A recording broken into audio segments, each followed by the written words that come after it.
Before we get started, I have a quick favor. I've been self-funding the Finding Genius podcast for 5 years now. I've done over 3,000 episodes. And as you can see on YouTube, we're up over 1 million views on the channel, which is fantastic. The next thing I really want to push on is to get up to 10,000 subscribers. Because once we do, we'll be able to put a donate button and we'll be able to solicit donations to help keep the podcast running and to also get the Finding Genius Foundation moving along. We have a big project studying anxiety, depression, and PTSD and working on a product to help people overcome these problems because I've seen them explode recently after the last 2 years of the whole virus situation. So if you would, please subscribe to the podcast. That would help us tremendously. Give us a thumbs up and check in the description for Buy Me a Coffee. It's about $5. If you could buy me a coffee, I'd really appreciate it. It would help keep the channel going, and I love coffee. Thank you. Organifi is a line of organic superfood blends that offer plant-based nutrition made with high-quality ingredients.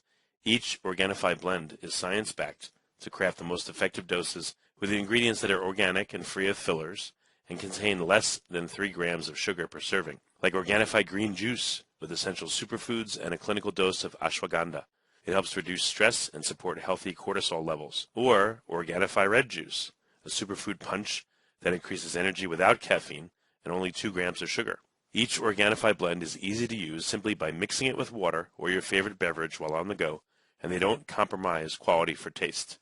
Organifi takes pride in offering the best tasting superfood products on the market at a price that works out to less than $3 a day. You can experience Organifi's high-quality superfoods without breaking the bank. Go to Organifi.com/genius and use the code GENIUS for 20% off your order. That's Organifi.com/genius.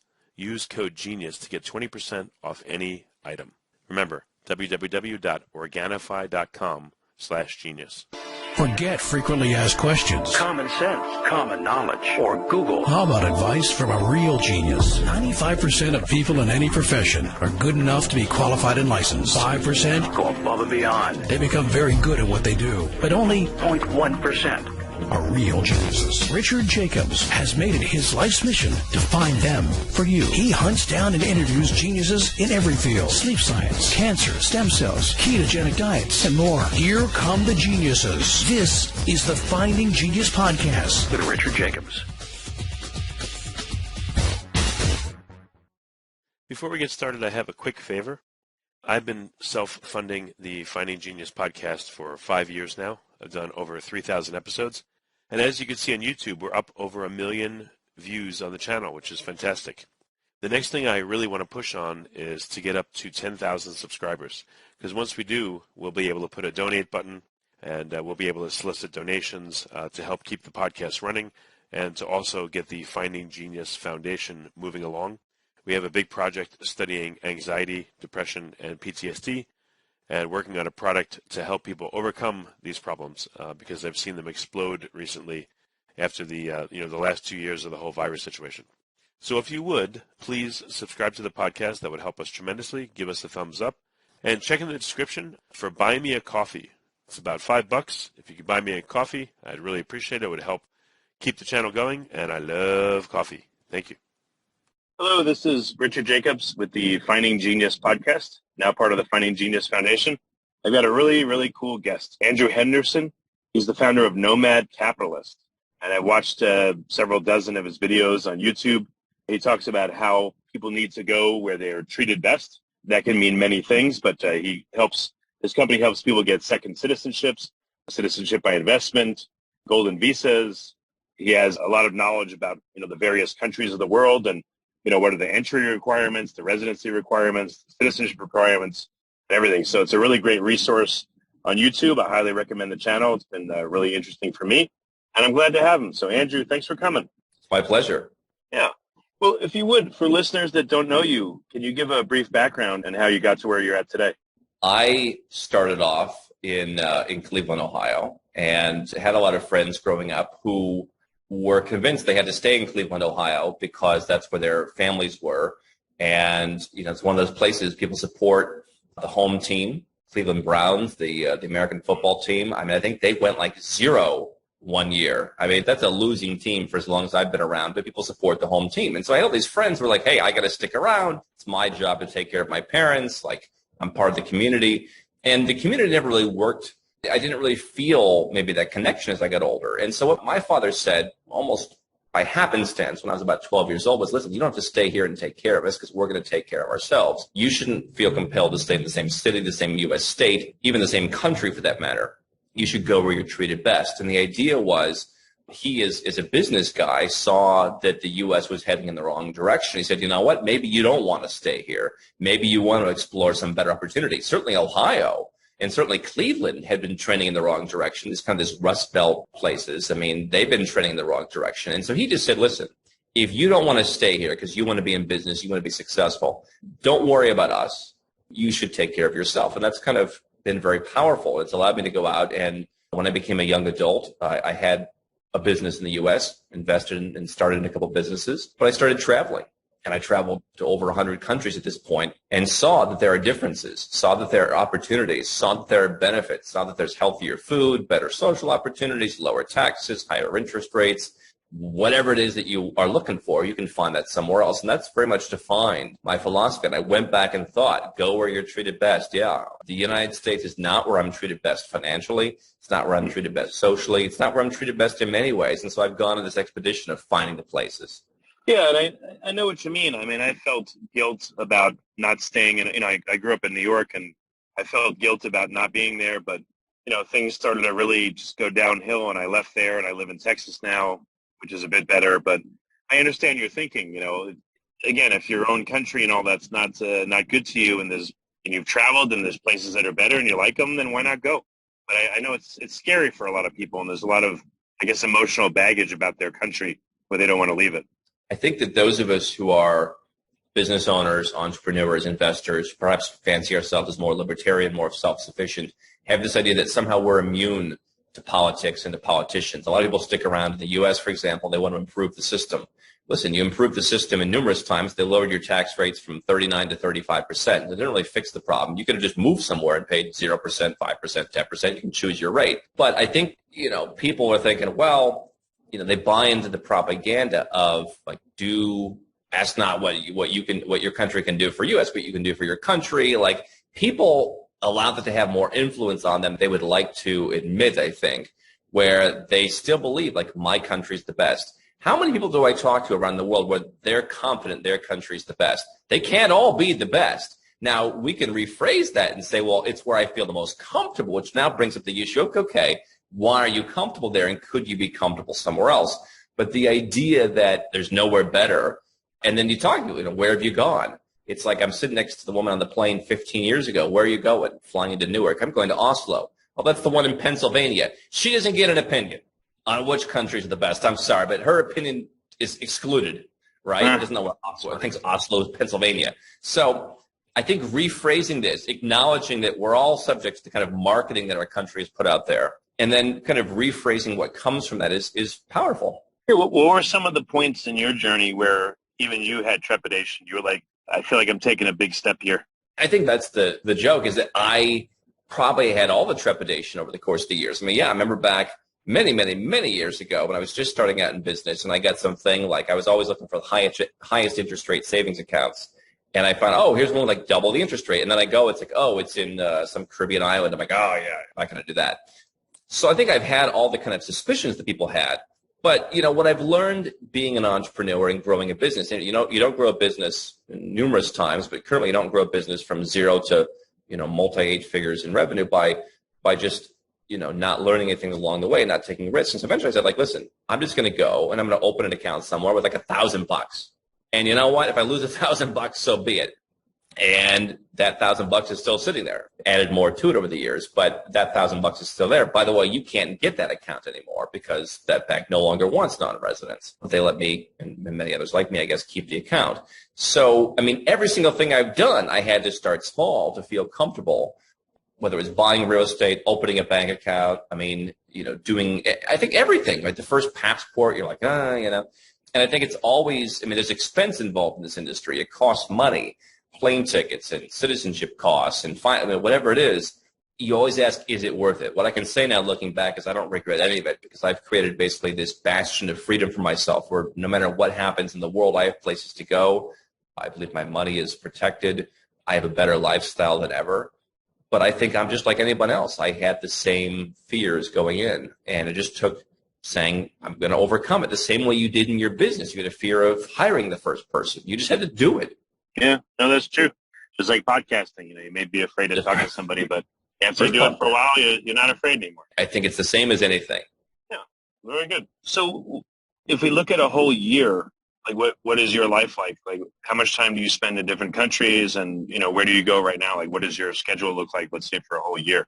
Well, I think the beauty of, again, having multiple second residences, which is places where you're not a citizen, but you have the ability to live, and second citizenships, which is where you're entitled to a passport. You can travel, and you're always welcome, I guess, unless you're Australian, where they were keeping their own citizens out. But the beauty of that system to me is you can be flexible. And so the last couple of years, I'm a resident of Malaysia. Asia was more closed off in 2021, so we weren't here. I have a home in Colombia, which that home entitled me to get permanent residence. And I can work towards citizenship, which is, Colombia, obviously in South America. There's kind of a union of South American countries that if you become a citizen, you have, certain abilities to do stuff in the other countries. That's kind of cool. It's a continent that's kind of detached from the rest of the world, and I thought that'd be worth having. And when they reopened in early 2021, it was a pretty good place to spend 4.5 months of the year. Was in Mexico for our conference for about 2 months last year. So that part of the world worked very well for me. Now I'm back in Asia because Asia is largely back to normal. I'm going to be in Eastern Europe, which has been pretty much normal almost about this entire last 2 years. So, I initially talked about the idea of a trifecta where you have 3 homes and you spend about 4 months in each. It's good from a lifestyle point of view. Let's say it's 1 in South America, 1 in Europe, 1 in Asia. You get the diversification. I like the different food. I like the different people. I like the different time zones. I like, being diversified lifestyle level, but it also potentially helps with tax planning. But, I think that you can adjust that. I have a number of properties that serve a lifestyle or an immigration purpose around the world. And, I think that the world is in a constant state of flux. We've seen that now with wars, pandemics, financial issues. I don't know that you want to say, here's my exact schedule. Right now I'm in Asia. I enjoy being in Asia. But, I also have business in Europe and I go there. And so I think that, the freedom to do what you want is beneficial. And it's been very helpful these last couple of years when it was very unpleasant to be in certain parts of the world and I was able to maneuver. Organifi is a line of organic superfood blends that offer plant-based nutrition made with high-quality ingredients. Each Organifi blend is science-backed to craft the most effective doses with ingredients that are organic and free of fillers, and contain less than 3 grams of sugar per serving, like Organifi green juice with essential superfoods and a clinical dose of ashwagandha. It helps reduce stress and support healthy cortisol levels. Or Organifi red juice, a superfood punch that increases energy without caffeine and only 2 grams of sugar. Each Organifi blend is easy to use simply by mixing it with water or your favorite beverage while on the go, and they don't compromise quality for taste. Organifi takes pride in offering the best-tasting superfood products on the market at a price that works out to less than $3 a day. You can experience Organifi's high-quality superfoods without breaking the bank. Go to Organifi.com/genius and use the code GENIUS for 20% off your order. That's Organifi.com/genius. Use code GENIUS to get 20% off any item. Remember, www.Organifi.com/genius. Yeah, no, I'm sure. What is it like to be in a country and be a resident but not a citizen? For some reason, like personally, that came up for me. I wonder if it feels weird, or is there any problem with doing that, or is it no big deal? We are who we are, right? I think that, there's certainly a joy in getting a new citizenship, especially if you happen to like the country. I've been fortunate enough to have that, and I like to have that kind of identity and that soulfulness as an added benefit. But, if you're an American and you're living in, let's say, Malaysia, you're an American living in Malaysia. No matter what you do, if you look like me, you're not going to be taken seriously as a Malaysian. I have a friend who did get citizenship in Asia, and I don't think that anyone, even then, will think that he's a citizen of the country. Listen, there are a lot of countries in the world where it's very hard to get citizenship, but they let expats come and live. The Asian countries, the UAE, that kind of place. And so I think that they're very familiar with, okay, you're not one of us, but we accept people living here. And no, it's not uncomfortable at all. They're very welcoming, probably in some cases more welcoming than their own citizens. In a place like Latin America, obviously in the new world, there's a great history of immigration, and you have people who look different ways. And I think that it's much more, based on, do you speak our language? So if you can learn Spanish, I think you can pretty well fit in. I had someone who worked for us who was married to a Mexican, lived in Mexico for a number of years. And I mean, she's pretty blonde, but I guess there's enough people that look like her in Mexico that her neighbors in this kind of suburban community thought she was Mexican because she spoke such flawless Mexican Spanish. So I think that if you want more of that atmosphere where you can fit in, perhaps there are parts of Europe that you can do that, but I would say more so the New World. I think that from the Nomad Capitalist perspective, the residences that we talk about in these up-and-coming countries are a lot easier than, let's say, a U.S. green card, where you are basically forced to stay there, and there's a lot of conditions attached to that, and you've got to pay taxes by default. So I think that like some of the, like compared to that, most of these are pretty comfortable. Yeah, I know it's not the same for every country, but for the most part, there's really not much of a downside between being a resident and staying in a country versus being a citizen of that country. I think that you want to almost split it. Now, again, I have some citizenships, and I enjoy spending time there. Maybe not all the time, but if you're like, listen, if I got banished to that country, life wouldn't be terrible. I don't see where that would ever happen. But I would also say, listen, there's places that perhaps I even enjoy at times more than those countries, and I can't be a citizen, or it's not worth it to be a citizen, or I will be in the future, but I can get a residence permit. And so I would separate residence and citizenship. I think people are looking for kind of one thing that solves everything. I was born in the United States. I'm a U.S. citizen. I live in the U.S. I work in everything U.S., U.S., U.S. Why not start splitting it, right? I can get citizenship in the Caribbean by investment, or I can get citizenship through my family tree in any number of places, Italy, for example. I don't want to live in Italy. I don't want to live in the Caribbean. I want to live in Dubai. Okay, well, live in Dubai, take advantage of the tax incentives, and be there as a citizen of Italy or St. Lucia or whatever the case may be. Why not, split things up? I think people are looking for like one solution that answers everything.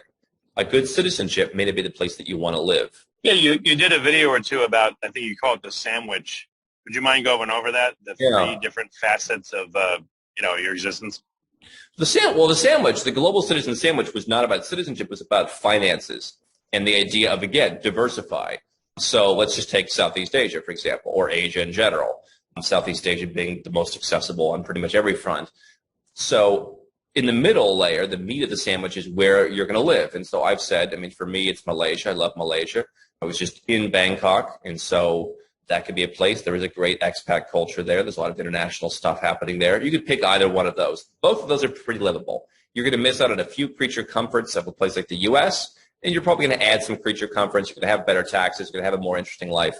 But that's the middle. That's the meat of the sandwich, where you live, where you are existing. On top of the sandwich is where am I diversifying my assets to keep them safe. So with that region, it's Singapore for most people.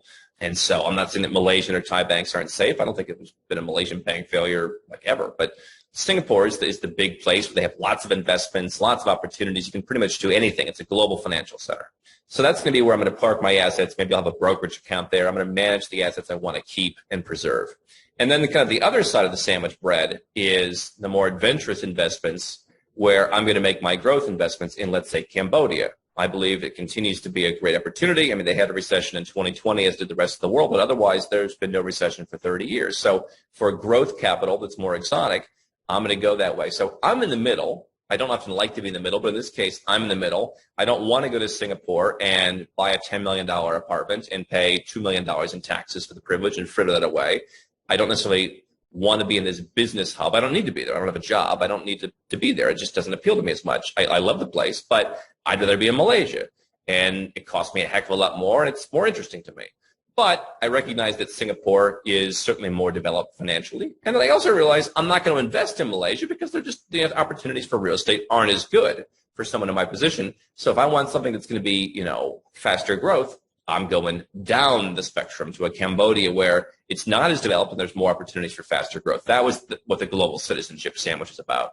Is there any friction in your day-to-day living or banking and assets, or in one country you're living in another, and maybe a citizen of a third?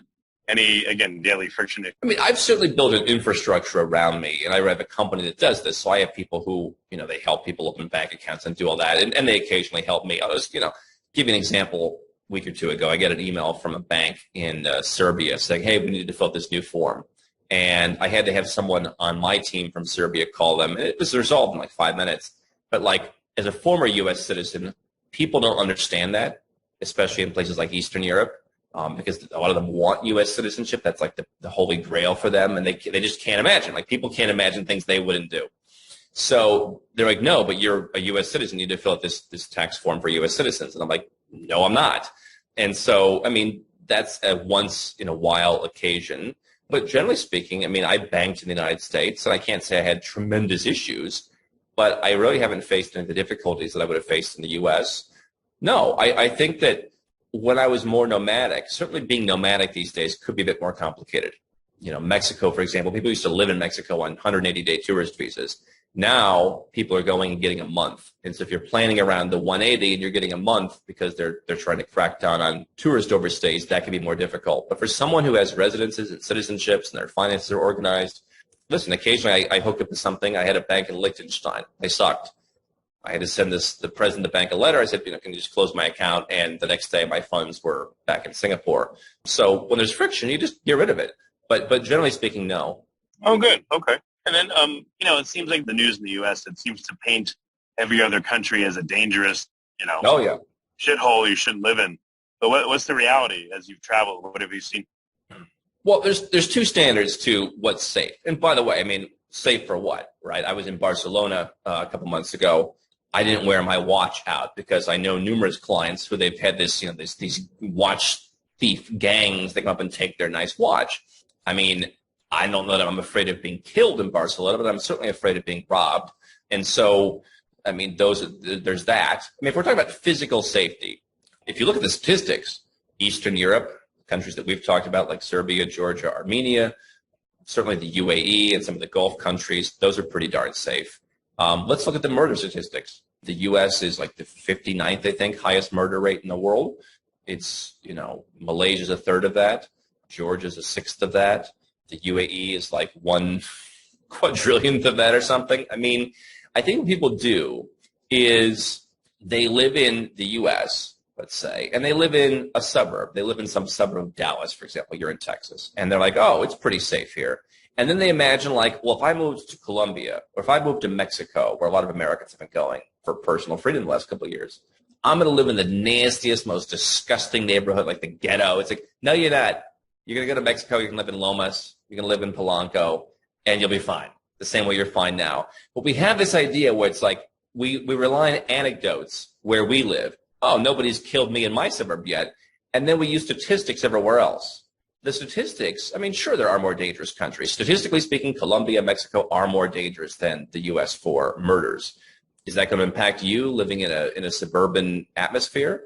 No, because you're going to choose to not go to those places the same way you don't live in the center of New Orleans or the center of Chicago or whatever places in the U.S. are the worst. Memphis, Tennessee, I think.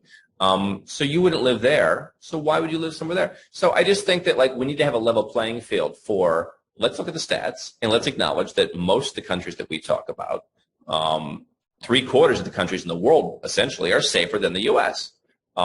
You can make that better or worse, but chances are if you did the same things you're doing there, you could have the same odds, but the statistics will be better. Yeah, that makes sense. Is there any, shortcut you've found that if someone's interested in a particular country, how they could find out what it's really like to live there? Like, is there a place or a website or groups that they could find? Or, how would they figure that out without going there? I think there's no substitute for going there. There are plenty of Facebook expat groups, stuff like that. I don't get involved in that because I think that, if people come to me and they hire me, we walk them through. We've created a whole process we've refined over the years. We've done this, well over 1,000 times at a high level. So we kind of work through that. But the advice still is, okay, everything you've said on a strategic level and on a human level, kind of ascertaining their personality, here's the top 3 or 4 places to explore. And what I typically tell people is let's set up if you're not ready to move now, let's set up the infrastructure. Let's get the passports, residences, what have you, because the passport, again, may not be where you're going to live. Passport, bank accounts, all that stuff can be done so that you've got the global infrastructure, and then you can start exploring at your leisure. Or if you do want to move, okay, let's pick one place or 2 places or 3 places or just a nomadic life, and you're just going to go out and you're going to figure it out and you're going to make mistakes. Maybe you'll get it right the first time, or maybe you won't. I've been doing this a long time, and I continually, again, was in Bangkok the other day. I've never liked Bangkok, and it's still not my favorite place, but I saw a different side of it where I'm like, okay, this could be interesting for a short stay at least, versus last time, I never want to come here ever again. So I think that trial and error is the only way to do it. I don't think, I mean, it's like I used to stay at all these nice hotels, and I would ask the concierge, what's the best restaurant? I almost never enjoyed their restaurant recommendations. I almost always enjoyed the places that I found on my own. And when I listened to them, it just didn't work out. I think you've got to listen to yourself, because nobody else knows what it is that you're looking for, especially if you're at the level of people that we're working with who are, millionaire investors, entrepreneurs, et cetera. I think a lot of what's out there is going to be catered to people who aren't as successful. And there's nothing wrong with that, but I mean, what they're going to recommend is different. Yeah, no, it makes sense. What do your clients want? I know every situation is different, but what are some of the top things that clients want, especially lately? I look at it in three categories. It's finances, which could be, I want lower taxes. It also could be, I'm afraid that the government's going to come and take my stuff. You saw that in Canada where, we're going to freeze bank accounts. You've seen that for a long time in the U.S. with things like civil asset forfeiture. Again, we always think, it doesn't happen to me. But again, somehow it's like, if I go to some other country, they're going to take my money the minute I arrive. Well, wait a second. Your country is a much higher rate of taking money. I had an issue of my own many, many, many years ago that got resolved, but they just took my money after I'd already paid them. So financial, lowering taxes, protecting money. Number two is more personal freedom. So that could be a second passport, which gives you an insurance policy against the country that you're in. If you're a citizen of one country, they don't have to give you a passport. And there's more and more ways we're seeing from Western countries to try and deny you a passport. It always starts small, and then it gets bigger over time. So people want second passports. They want residences of places they can go. I think the more the better. 2 is 1, 1 is none. They want to go to places where they feel more personal freedom. That can be many things to many people. It could be homeschooling. It could be, health stuff. It could be whatever. And then there's lifestyle. A lot of Canadians have been pushed over recently where they're like, taxes are insane. Now they're going to come and start taking our money. The government's becoming more and more socialistic, more and more confiscatory. And you know what? The weather sucks. So let's go somewhere where it's warm. Like that was what, all those other events pushed them over. So they're like, okay, the lifestyle could be improved as well. And so I think that, again, I've known people who they're like, dating is so much better somewhere else. I don't feel like I belong in one country. I don't have so many friends, but when I go over here, it's so much better. Weather is a big one. Healthier food, better healthcare, more affordable healthcare. I have people who are just like, I just don't like the country. I don't like the direction it's going. We have people who, as much as people think, low taxes, this guy's pretty conservative, we have people who are pretty socially liberal. Like, I don't want to spend 40% of my tax dollars to fund wars and nobody even has good health care. I'll pay some taxes, but you know what? I want to go to a place where I believe in the mission. So there's a lot of things, but it's finances, it's freedom, and it's lifestyle. Yeah, I guess for someone that makes $1 million, they pay $400,000 in taxes, let's say, if they're in the U.S. If you're able to set yourself up so you don't have to pay that, that's a huge add-on. You could do a lot more with that money. You keep a lot more of your money in that case. It'd be amazing. Yeah, I mean, harder for Americans to pay zero, depending on how much you make. But yeah, I mean, let's say you even got it down to $100,000, $300,000. I mean, what if you had invested that? $300,000 over the next decade, $3 million. I mean, the opportunity cost there if you're a business owner. Obviously, crypto is down right now, but that's been a big one. If you're a stock investor, I mean, extra $300,000 a year, you're going to have millions and millions and millions of dollars. And I mean, how many people do I hear about who are like, I'm 50, I live in Canada, I've done pretty well for myself, I've got $1.4 million. Imagine if you had just taken on the money that you were sending to the government that they wasted, that you got very little in return for. Maybe in Canada you get something, but I mean, certainly not in the U.S. Imagine if over all your years you had reinvested that. You wouldn't be at 1.4. You'd probably be at 14 million. So it's a huge difference. Yeah, I remember the marketer, Dan Kennedy. One time he showed a check that he had to pay the IRS. It was like $700,000 or something. And he said, I didn't get a thank you. I didn't get any extra services. I didn't get anything. I got demonized as an evil rich guy, but nothing good. Nobody understands. That's the same point. Nobody understands what it's like to be successful. They haven't done it. They imagine, and I see this all the time. I've seen over the years we've had people, working here, and I get all the comments like they don't understand what it takes to be successful. And listen, we all get to choose our own way in life, but yeah, people just demonize it. And then, Elon Musk pays $11 billion and he's a scumbag in the eyes of a guy who just paid $1,000 and got a bunch of credits for this or that. So, I mean, yeah, imagine you put that $700,000 back to work for you. And I will say this also, I have gotten commendations from places around the world. I go somewhere and I'll hire 10 people. We got one from the Prime Minister not so long ago. Thanks for what you're doing to, they called us, thanks for what you're doing to bring jobs, good paying jobs to our country. You don't get that in the U.S. And listen, I don't know that Jeff Bezos gets that in the U.S., by the way. If, to the extent he does, most of us aren't Jeff Bezos. You might as well go where your talents and your contributions are respected. Yeah, no, it makes a lot of sense. Well, that's really cool that you got a commendation from a prime minister of a country. That's amazing. It was pretty cool. So what's when people go through this journey with your company, like what does it look like? What's the first step, the second step, the third step, for people that are interested? I think the big thing from my perspective is you have to think holistically. I mean, right now you see with the pandemic, for example, a lot of people, especially Americans, I mean, we've always been talking to Americans. I've been saying this for a decade, and I've been talking about it around my dinner table with my family for a quarter of a century. But in the last 2 years, you've seen more Americans looking for golden visas, as you mentioned, which is basically a residence permit where you make an investment. They're generally in Europe. That's where the terminology started, where you're going to buy a property, buy some bonds, whatever, and you're going to get a residence permit that doesn't require you to live there. So it's the perfect thing for an American who doesn't want to leave the U.S. but wants to have that optionality that they could leave the U.S. But then the question is, to me, it has to be holistic. Why do you just need a golden visa? What's the tax situation? You're an American. Those taxes follow you everywhere. You can reduce them, but the obligation to file is always there. You need a bank account. How do you report the bank account? Like, there's so many things that overlap, especially for Americans. So if you come to us, we're going to make a holistic plan where we figure out all the objectives. It's probably not, I want a golden visa. There's probably a number of more personal, more intimate objectives that you want to accomplish that maybe the golden visa doesn't even accomplish. Maybe, I actually want to live in Portugal. Okay, well, you don't need the golden visa then. You can get this one over here. And, okay, now you're going to do tax planning, though. And so it's all about a process of kind of going through and analyzing the real needs, understanding what's going on. Oh, you've got one employee in the U.S.? That could change things. We need to address that. Like, it's picking up on things people didn't know exist. It's understanding the true goals. It's prescribing all the solutions for that.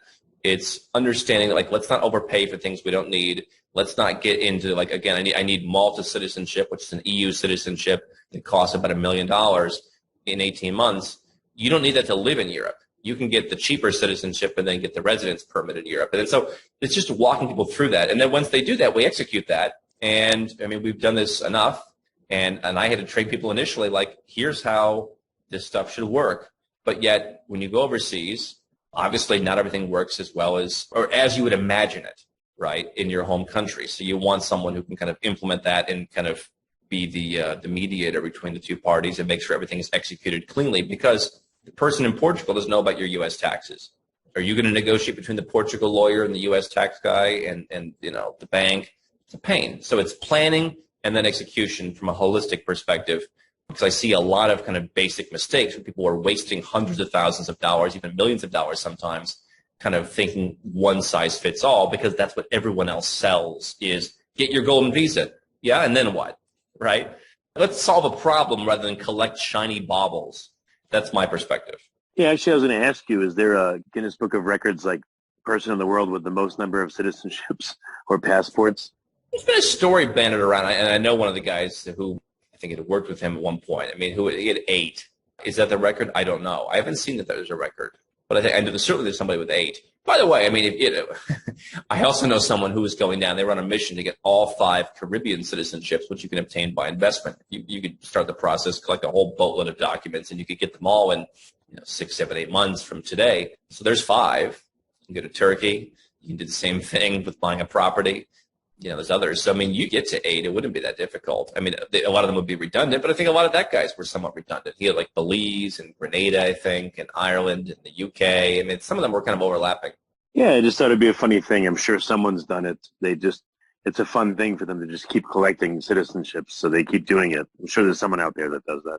Listen, I love that. I think the optionality is good. Obviously, I think you want to have a plan. One thing I've noticed for people who are like, the high 9 figures, for example, is they really want, it's all about optics. Hey, I'm running a very public company, whether it's actually a public company or just a well-known one. Like, I don't want to be like associated with some random country, right? So if I'm a crypto guy with $300 million, maybe Malta works because they were kind of in the crypto space and people understand, like, that's why it works. But I don't want to get, Bulgarian. What's the reasoning for that? So I certainly think that if you want to, be deeply doing business in the U.S. or the Western world, where maybe the few countries have some judgment, you want to plan the passport portfolio well.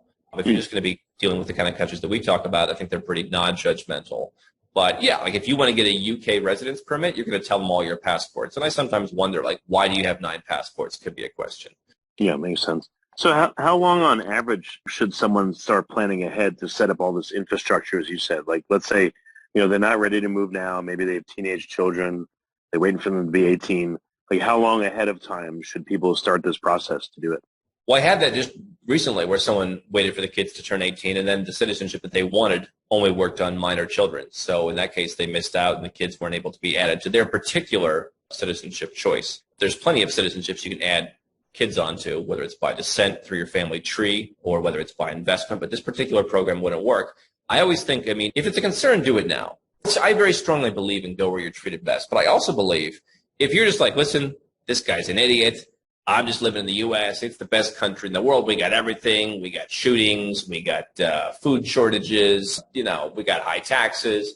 That's cool. That's for you. So just put it aside and don't do it. But if you think it's worth doing, come and make a plan now to at least as far as you want to go. And for some people, that's I'm going to get residence in a Latin American country that's pretty affordable, doesn't really require an investment, just requires proof of income in many cases. So that's not going to cost me that much. Maybe I'll open a few smaller bank accounts in a country like a Georgia where I don't have to put in much money and it's not that complicated, right? Maybe I'll get that citizenship through my family tree. Grandma was Irish. Let's get that, Other people just want to go. But I think if it's important to you, if it's worth doing, it's worth evaluating the options. And I think that's what we help people do. We have almost, 1,800 videos that hopefully open people's eyes.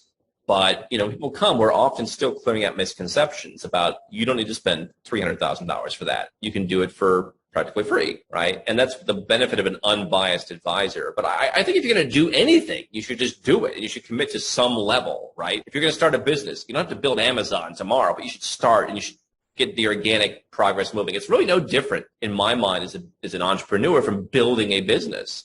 You're going to start smaller. You're going to learn along the way. You're going to make some mistakes. We can help people minimize those mistakes, but it's just going to grow over time. And if at some point you hate it, you say, all right, this is the biggest I want it to be. I want a passport, a residence, and I got my banks, and I'm done. I live in Texas. Or maybe you'll go further, but you're never going to go further until you start. So what you say is reasonable? Like people should, assume it's going to take at least 6 months or a year or a ballpark. I know it depends on the situation, but how long does it take? Obviously, depending on people's schedules, it takes us 4 to 8 weeks to make someone's plan in a comprehensive way with numerous interactions, a lot of research in between. So a month or 2 to make a plan. And then to execute it, what we're generally doing is we give someone like a year of support, but the goal being it might take us 3 months to file everything. If we're waiting for a passport, it might be approved in 6 or 7 months, but there's nothing to do in between that. And then, within 6, 7, 8, 9 months, whatever, you have everything, and we've got some time for you to kind of ask us questions about I've got a question from the bank, or, hey, this investment firm asked me, what should I tell them, whatever. Certainly you can get a lot done in 6 months if you're eager to do it. Okay, good to know. So I guess 6 to 12 months may be a reasonable expectation to get your ducks in a row on your plan, your particular one.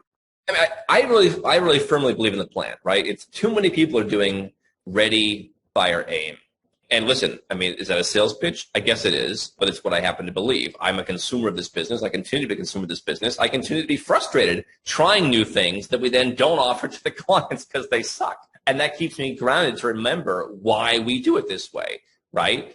It's ready, aim, fire. And so, okay, I can help you open a bank account in Georgia, like in the next couple of days, if that's all you want to do. But that's probably not what you want to do. You've got a deeper problem. I'm concerned about A, B, and C. So let's address that first. Let's take 4, 6, 8 weeks for more complicated cases, and let's figure out what all you need, what the consequences of doing these things are. Let's figure out they often interlap. It's always like, oh, if you do that, well, then you got to change this. And it's like, so it gets involved. Let's take the time to do that, and then let's execute. Yeah, a bank account might take a couple of days. In a place like Switzerland, it might take a month.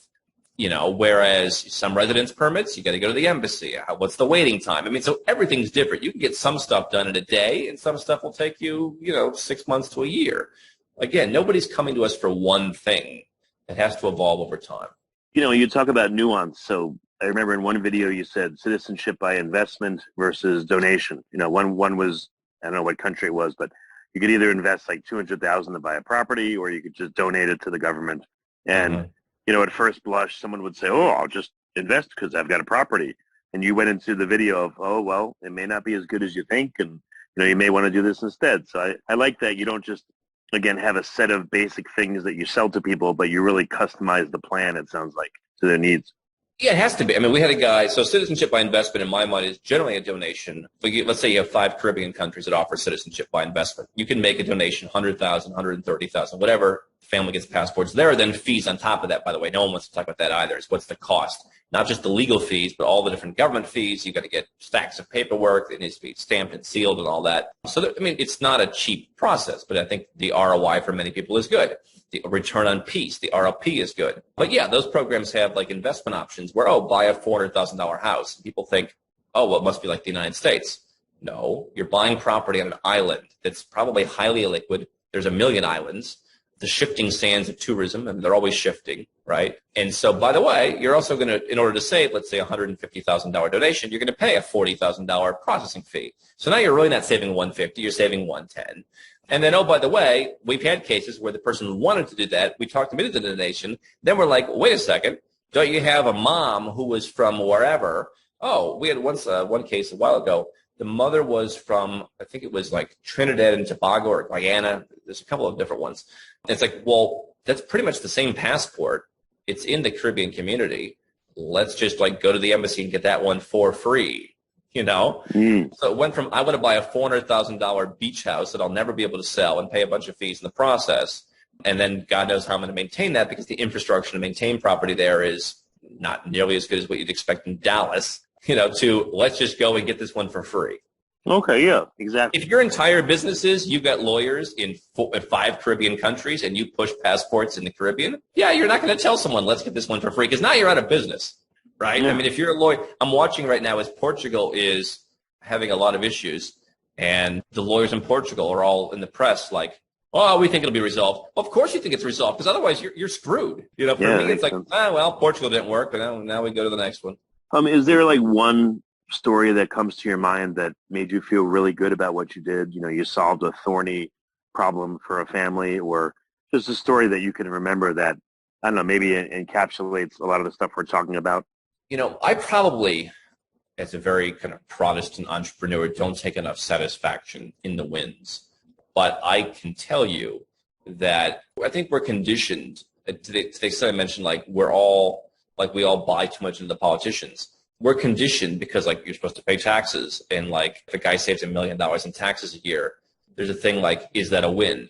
Is that a victory?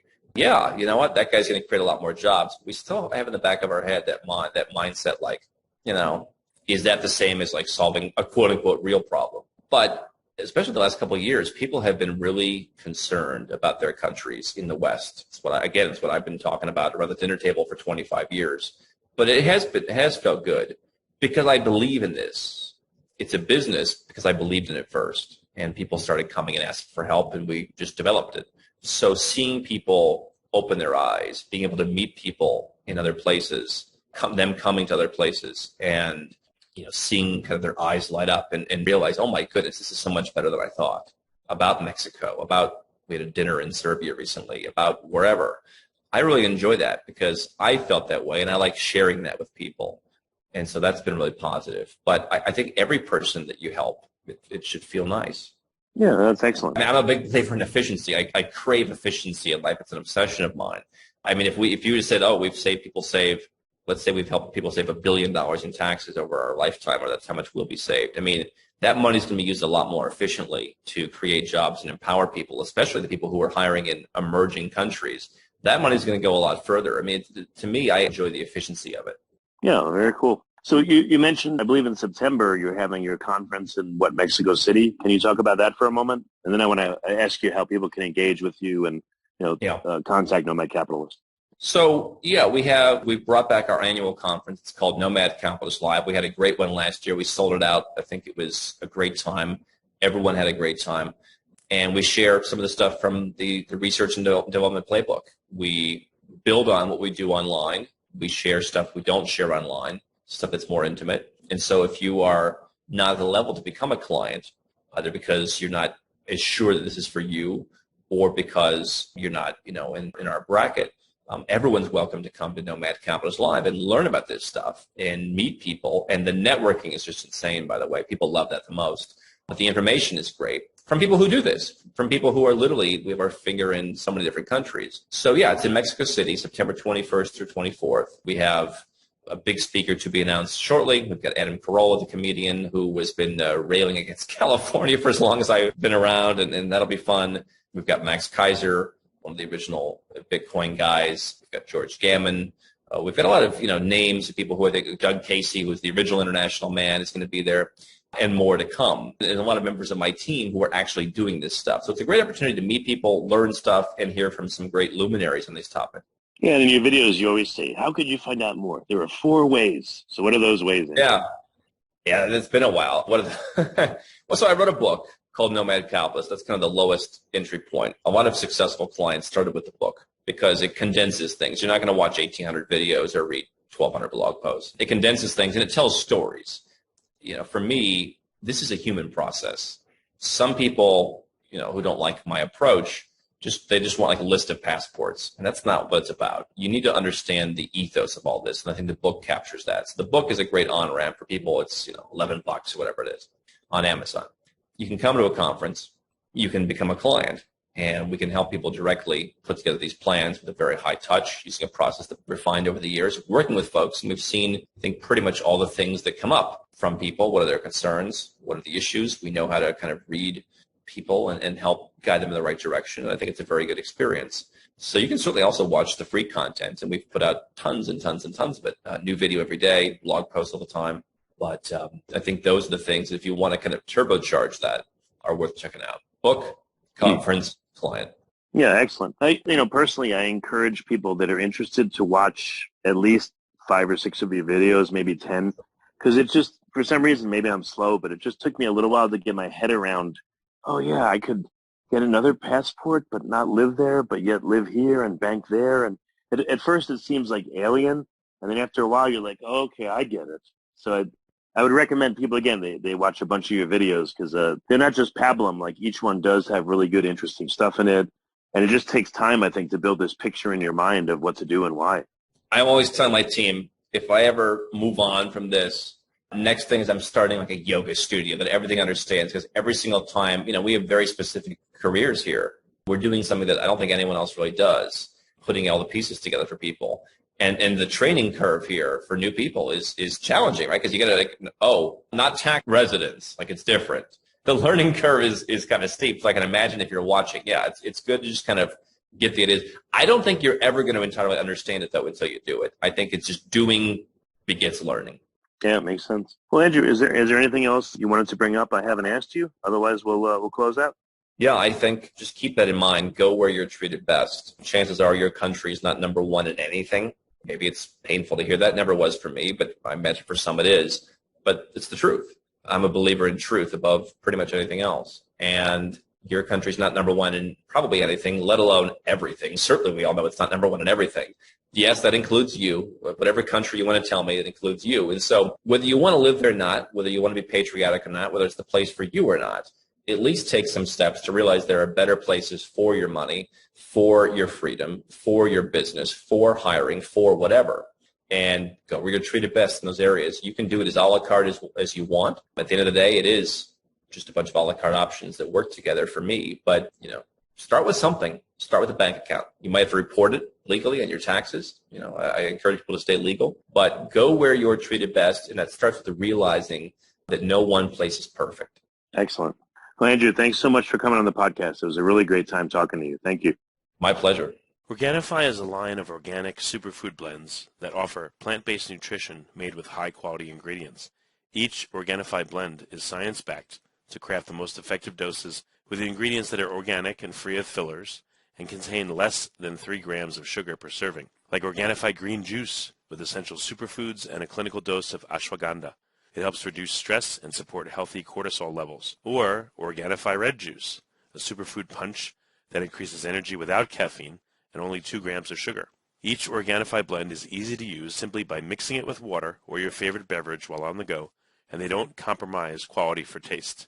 Organifi takes pride in offering the best tasting superfood products on the market at a price that works out to less than $3 a day.